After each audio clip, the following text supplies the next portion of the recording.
waxaa laga helay 24 Puntland waxaa laga helay 6 Somaliland waxaa laga helay 5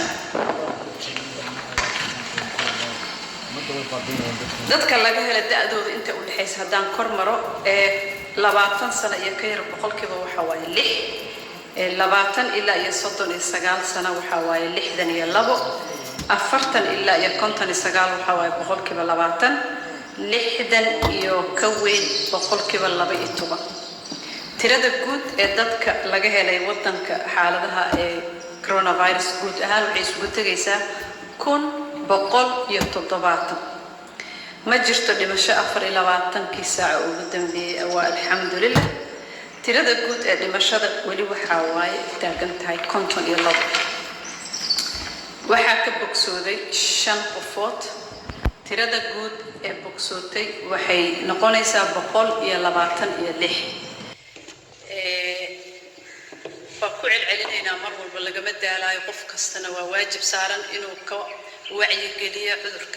cudurkan waa cudur si degan u faafa waxaad ka arki kartiin nambarada bishii la soo dhaafay ee barkeeda cudurka laga helay wadankeena waxaad u jeedaan inuu aad u sii kordhay labadii bilood aan leeyahay laga Mars 16keedii case-kii ugu horeeyay laga helay aad ayuu ku sii fidayaa siiba gobolada hadda gobolka Banaadir waad arkaysan 44 xaaladood waa markii 81 laga soo indhago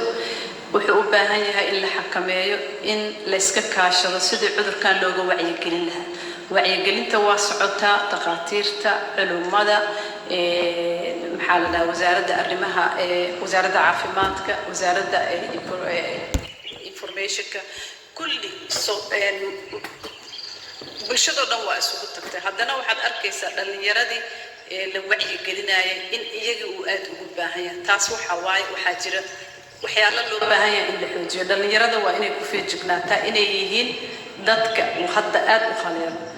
ayaga kaliya ma aha waxay ka soo jeedaan qoys iyo guri iyo saaxiibo iyo qaraabo iyo dad oo dhan ay la falgalayaan ha u gudbinin cudurka qofka aad jeceshahay ka taxadar naftaada ka taxadar qofka kula nool oo aad jeceshahay iyo ka taxadar bulshada oo waajibka saaran waajib wuxuu naga saaran inaan dhowrno